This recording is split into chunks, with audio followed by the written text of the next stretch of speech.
আসসালামু আলাইকুম রহমতুল্লাহ। আমি ডাক্তার মোহাম্মদ শফিকুর রহমান মামুন খান। তো আমার সামনে একজন পেশেন্ট আছেন। উনি আমার কাছে বিগত মে মাসের ১ তারিখে আসেন। তো আলহামদুলিল্লাহ উনি ৩ বছর যাবৎ ড্রাই কফে ভুগতেছিলেন এবং হাসি হইতো, কাশি হইতো এবং হাসতে, হাসতে উনার কিন্তু জ্বর চলে আসতো। তো আলহামদুলিল্লাহ আজকে ১৫ তারিখ, এই ১৫ দিনের মধ্যেই উনি আরোগ্যতা লাভ করছেন। আমরা শুনবো উনার কাছ থেকে।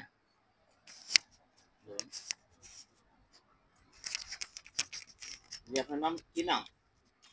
নাসরিন আক্তার সুমি। আচ্ছা, আপনি আমার কাছে আসলেন গত ১ তারিখে, মে মাসের ১ তারিখে। জি, জি। আপনার সমস্যা ছিল ড্রাই কফ।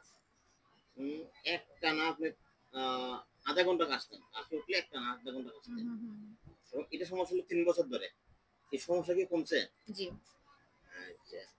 তারপর আপনি হাসতে, হাসতে আপনার জ্বর উঠে চলে আসতো। এটা কি কমছে? জি। আ আচ্ছা। আমি কি খুশি মামুন হোমিও সেন্টারের চিকিৎসা নিয়ে?